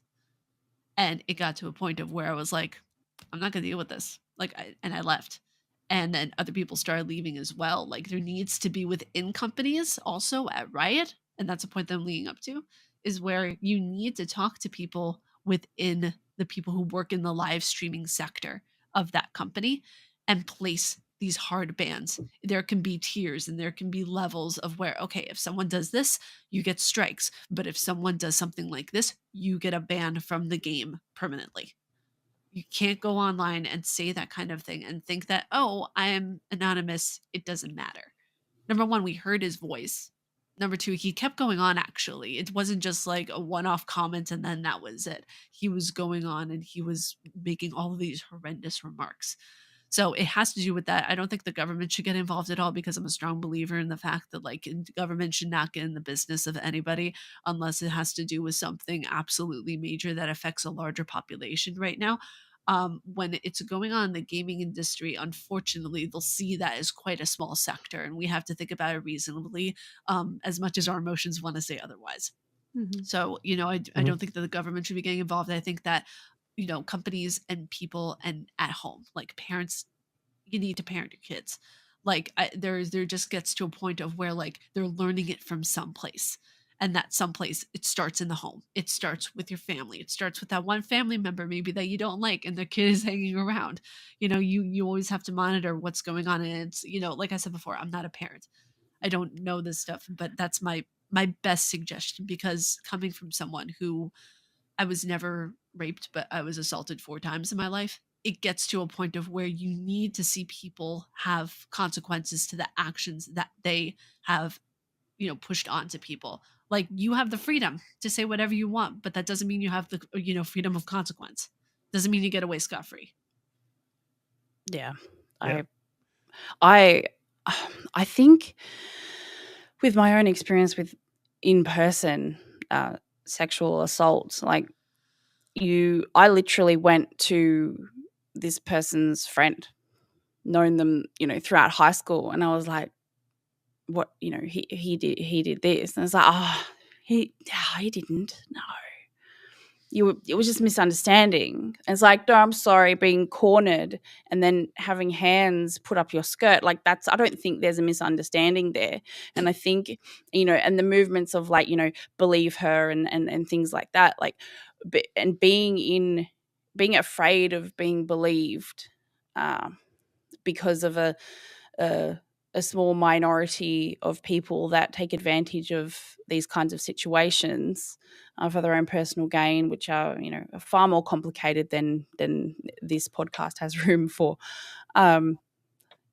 It's just horrendous. Like, just knowing that I'm sharing something personal, and Arielle, you've shared something personal about yourself as well, and it's just like people are going to be out there and be like, oh, whatever.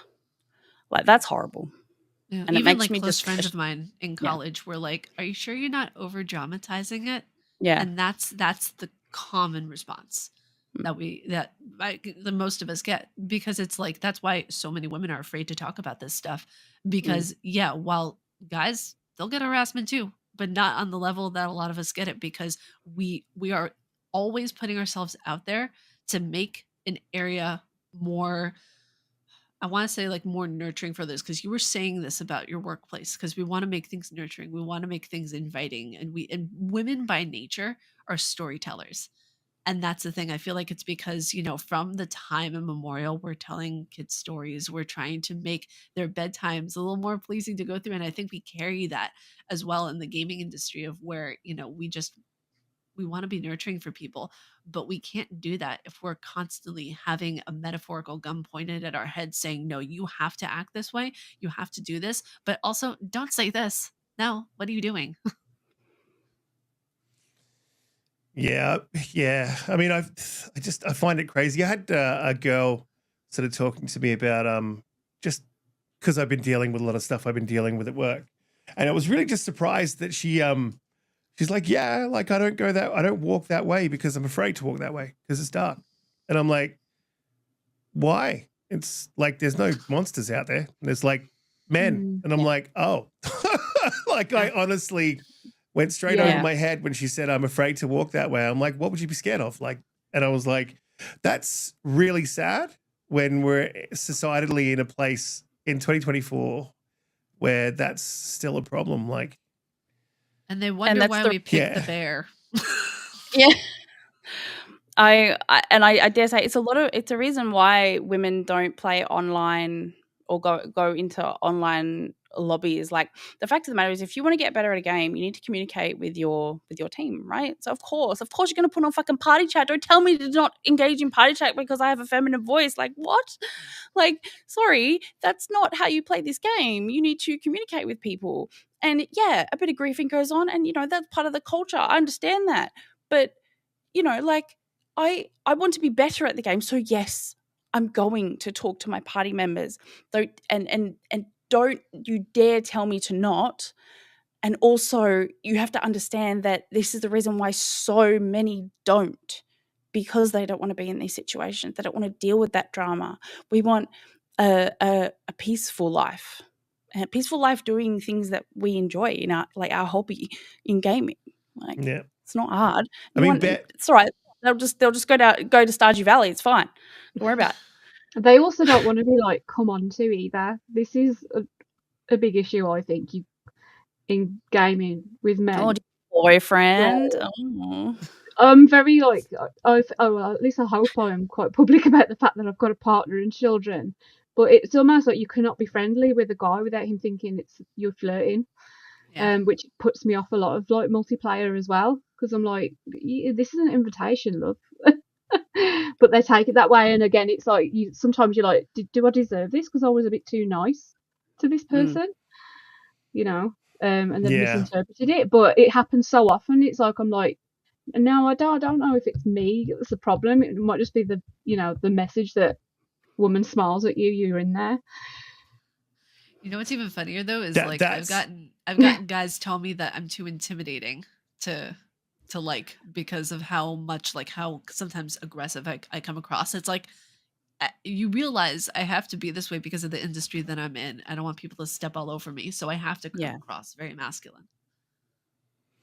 I think what you said, Jen, as well, just there is like 110%. Like, some dudes just take people just even being cordial, like women just even being cordial with them is enough for them to be like, I'm in. Like, yeah. Yeah, I am very friendly. I always have been, and it gets me in hot spots sometimes.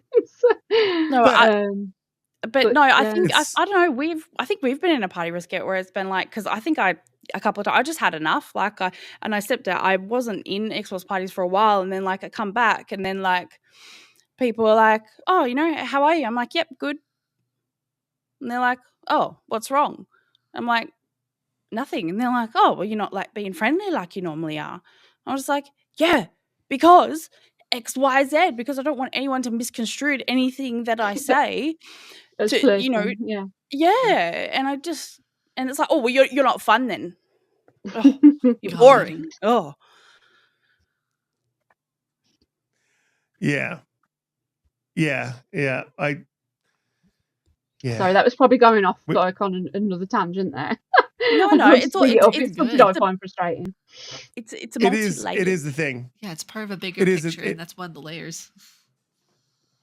Yeah, it definitely is a thing. There's banter, and you're always going to have gaming banter, like, but then there's just too far, you know. And I guess a lot of guys don't know the line. And I feel like You should I teach also them say this, and You I should make a also- video well, you know- how to talk to women on the internet. Buy Risk It for the Yeah. biscuit. well, like I just have a line. You know me. Like I have a very moralistic line, and if you cross the line, then I tell you you've crossed the line. That's just how I operate. Always have. And yeah, in private, like I'll do that in private with people. But yeah, there's banter, you know. But I also want to say as well, and I'll probably cut this bit out because I don't want it to get taken the wrong way. But I also feel as well you need to make the line known early. And I think, Cutie, you said it like really early on. And I think that's something else that could be helpful for women coming in too. And I think there's a bit of mentorship that can happen with men, but also with women, because boundaries, like the hard boundaries Yeah. that like you should set coming in, like to show the dudes that like, no, this is like, we're cool, but this is the boundary. Like, and if you cross the boundary, then that's a cross boundary. I'm going to tell you. And I think Yeah, but that's then you really don't get important. invited. You don't get to feel part of it. Like if you're not nice, people don't want you around. So yeah, there's multiple levels Yeah, of that's- things there that need to be addressed because women want to be Oh, liked. yeah. Men don't give a fuck. Yeah. They'll just be themselves and they'll find some other dickhead who agrees with their bullshit. Whereas women, it's true. Fuck it, it's true. That's why you've all got your own separate little podcasts and you're like, meh. Because these are the ones that put up with my bullshit. They're the ones that put it in. I don't care. It's true. And yeah, like we want to be liked, and so we're like, we'll just go along with things for a little while. But then like it just keeps going and going, and you're like, hang on, I've proven myself now to be like cool. Like come on, like then there's a bit of give and take there. I think there's a lot of nuances that are like, yeah, not always communicated. Yeah, agreed. Yeah, agreed. It's like it's not a one thing, but I think it's like, especially for girls coming in and realizing that they're going to go into content creation, I think there's a lot of pitfalls and stuff that like they sort of fall into, and it's not something that they should have to be warned about, but someone needs to warn them about it. Like, hey, do you know that Twitter's fucking crazy? Just want to let you know as you come into this, like, Yeah. like because. And I mean, it's even crazy if you step into the console war, but I sat back I was in Twitter like early and just watched, didn't comment. And I just sort of watched the gaming space and stuff. And like, I thought it was absolutely nuts.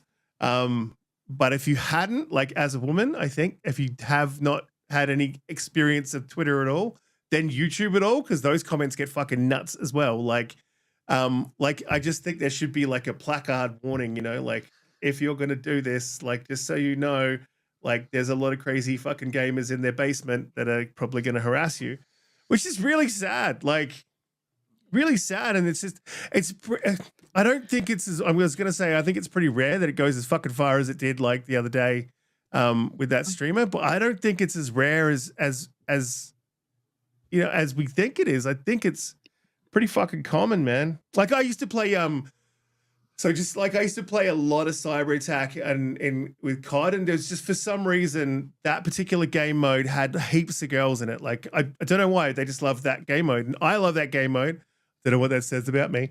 But like And there was so much banter. Like, it was so much banter. It was hilarious, and we were all having a good time. And yeah, there was definitely toxicity, right? So like you'd finish a round, and then they put you back in the lobby so you can hear each other, and then you're like abusing each other, right? But it's not nasty. It's like, ah, ah. Then someone would be like, and it's hard. It's not nice stuff, but it's also, they'd be laughing. So someone would be like, make me my sandwich. And they'd be like, fuck you, something about your mum. And then like come back out. And then everyone would giggle on both sides, right? You know, and the girls weren't upset. And the girls are giving the girls on the other side shit. And like, it's fun. That's banter. And I think that's fine. But I think some guys don't get the, like, that there's a definite line and you can't cross that line. And I think maybe, look, if you take away the banter, it takes away the fun. So we can't take away the banter, but how do we control the banter so we don't, like, you know? And I think my option is always get rid of the dickheads, man. Like, I think a hardware ban is fine.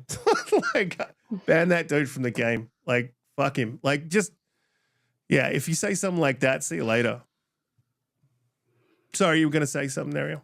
No, I think it's interesting because it's like different perspectives of different generations of like how we grew up as well. Because I definitely like grew up with the mentality of that it's like ball busting is fine as long as it's, you know, mutual ball busting, you know, like if the other person does not want to have said ballets busted, you don't do it. You just don't do it. There's a line. And it's really interesting because it's like I was a kid of the early 2000s, right? Of Pokemon, of, you know, Lizzie McGuire, of all that kind of stuff. And it's just so interesting for me to see everyone, you know, kind of hop on the 90s as if it's a trend now. And it's just like, okay, if you guys really want to jump onto it fully, don't be afraid to have fun. Like, so many people are so incredibly afraid to have genuine fun now, out of fear of being attacked, out of fear of being ridiculed, whatever it You're is. too casual.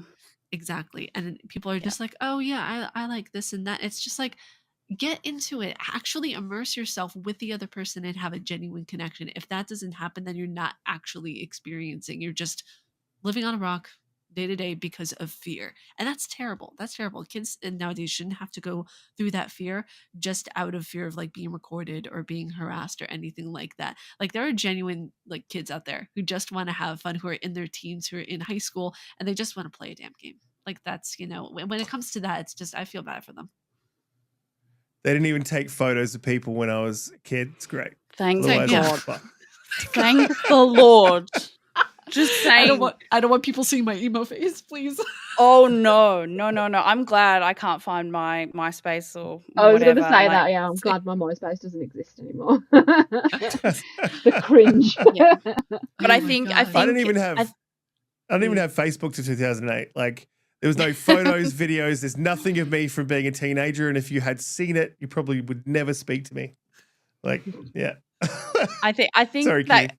that's probably another thing as well, is like, we grew up and it was just kind of like, you know, you could mess around and, you know, make mistakes and be stupid and not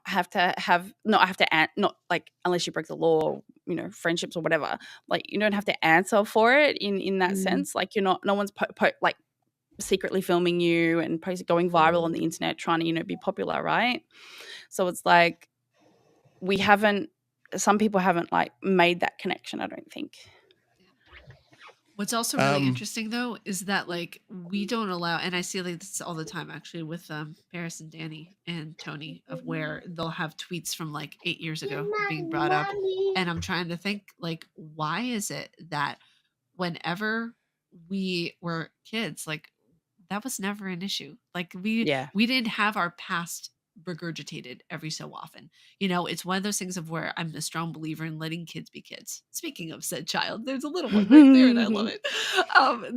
It's so crucial to let kids be kids and let them, you know, kids are mean. A lot of kids are just absolute little assholes sometimes, but let that be in their past. Let them have that experience as a child, understand that it was wrong, and grow up from that. You can't hold someone's childhood against them as an adult. Yeah, I agree with that, but I also think there should be a separation between adults and sort of children that are strangers, right? So like, I agree with Cutie's thing. Like, you know, like, we've come across we'd be playing in an Xbox party. I think, Cutie, you've been in one like where we've had like a 12-year-old or something. It's like, Yeah, and I was like, I and then can't. we stopped swearing. Like we can't talk about anything. Like No. you know what I mean? It's like, look, really sorry, kid, but we're gonna have to kick you out. Like it's not like this is not right. You know, like Also, it's you're in a not fun group for you of- guys moderating yourselves because there's Yeah. a 12-year-old there. Yeah, it's Yeah, just exactly. like, I don't even know why we're allowed to be in a party, like unless we're mutual friends. Like they're obviously Agreed. there, Mm. like their parents haven't been on their account, and we can go back and talk about this as well. But like, you shouldn't be able to get on in No, an agreed. Xbox party and talk to anyone who's over 18 who you're not like friends with. Like that's that, or anyone who's not your friend. Like that's nuts. There's a whole bunch of other different problems that can come from that are horrible. And yeah, I think Xbox, and not just Xbox, I think like all platform holders, even Steam, should be taking dates of birth, and there should be sort of a separation where they can't talk to it, like it can't get into parties with us, not even accidentally, not even be in the same lobbies where they can be talking. I think I think there should be a bit of control there that's taken over by the company and not the parents. Well, I don't know. Well, we've been here for 2 hours, and I wanted to be here for 1. But just one more thing. I don't know if America has this or the UK, but you know how you've probably seen it recently, Risket, how we now have like the MyGov kind of ID verification, like where you've uploaded like multiple, like a passport, a driver's license, all that kind of stuff, and then that like validates your identity as you. I feel like that should be required for everything, like any social media that you put out there. That way you as a person are linked to your actual identity. Like, I know that sounds crazy, right? But like, yeah, I think that would hinder or like prevent people from, acting too violent. We don't have Crazy. something to that degree in the States. We have it whenever, like, if you're trying to sign up for something like, potential job or whatever it is, or like something really like in depth on social media that requires it for like Slack or whatever it is, that's when you would need it. But we do not have anything close to that in the States, unfortunately. I think the issue with that is a lot of these companies, they're just not, they don't keep their data safe, or it can be leaked. If data overseas, then Sharon down the road wants to go and do Only Moms and verify her security details with them, I'm gonna need a link. Do that, but what if that data then gets leaked? That's the issue. Like, that's a difficult one. That's the thing. Privacy. I don't know. Yeah, just be nice. I mean, I'm How about two just be minds. nice human. Yeah, I'm sort of Wish. two minds there. I don't think people should be able to make multiple burner accounts. So I think like two-factor identification and linking it to some sort of ID, not necessarily sharing that ID out with the world, but some sort of link to stop you from completely making burner accounts. And if you have one that gets banned, suck it up. It's what you get. So I'll do the outros because it's been 2 hours. Starting at the top, Jen, thanks for coming through. Really appreciate you having this talk. It's a tough one. But it needs to be had, I think so. And the more, I guess, we have this conversation, the more that it gets put out there, and hopefully people change their behavior. As I think we've sort of come back to tonight is that that's the only thing that we can do, I think, is regulate our own behavior and try to help regulate those of us around us behavior, and hope the platform holders, put more checks and balances in place. But thank you for coming through. Really appreciate it. Let everyone know where they can find you and what you'll be doing the next couple of weeks. So I am just Genbox360 on Twitter, and you can find me under Jennifer Young on Windows Central. My name's there for everybody to see. Over the next few weeks, interesting. So I'm reviewing a game I can't talk about that I'm somehow having to fit into playing Diablo 4 new season. And I've got a studio visit in a couple of weeks. Again, I can't talk about. But all will be revealed. Unfortunately I can't say anything massively interesting right now, but I am having an interesting fortnight ahead of me. Awesome. That's good to hear. So we'll look forward to seeing what that review and seeing what that studio is that you visit in the next couple of weeks. Arielle, thank you for coming through and just sharing with us. Again, really important conversations that need to be had. So thank you. Please let people know where they can find you, what you'll be up to the next couple of weeks, what you're looking forward to. So you guys can find me as Huggable Hipster on both YouTube and Twitter. I don't do Twitch and I don't do the Snapchat, although I don't know who does Snapchat anymore. It's okay though. And anytime I'm trying to figure out my schedule right now, actually, but right now I'm currently working on a review that's going to come out today for Spirit Lo-Fi Sessions. It's a mini review, absolutely incredible game. Would 100% recommend checking it out. The next review that I have coming out is going to be on Hades 2. It's going to be really exciting. I'm really looking forward to publishing that. And I have also like other reviews that I'm working on right now. One I can't talk about that was just sent to me. I'm really excited about it. And yeah, I'm working on the YouTube content right now. Not going to be on Twitter for like the next week or so. So I'm going to really be happy about that. Awesome. Take a well-earned break. And looking forward to this review. Seems like there's a lot of things getting sent out at the moment that people can't talk about. Cutie, thank you for coming through and sharing with us. It's a tough conversation to have, so really appreciate it. Let people know where they can find you, what you'll be up to in the next couple of weeks, what you're looking forward to.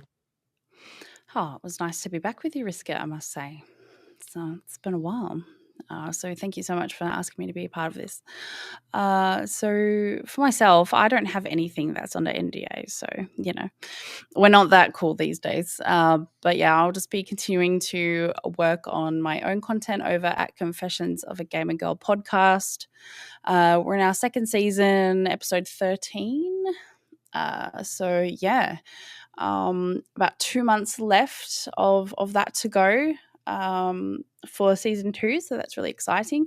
I have got I suppose it's not really in the next fortnight, but it's something that I've had to think about a little bit recently. Is I've been asked to speak at a university conference, and this will be my first ever paid speaking gig, so really looking forward to that. And I know, imagine getting paid. Imagine. So yeah, I'll be working on that as well. And yeah, you can find me across social media as Doom Cutie. You can also find my real name over at Quest Daily. And yeah, I actually am working on a feature about was it Little Kitty Big City. It's made me I'm not a cat person, but I might have changed my mind. Wow, blocked. You'll just have to find out my reasoning when I release it. Awesome. We'll look forward to that. And if you want to find any one of the panelists' socials, they will be down in the description. So head down there, click links, and follow them. And I guess we'll see you all in the next one. See ya. Bye.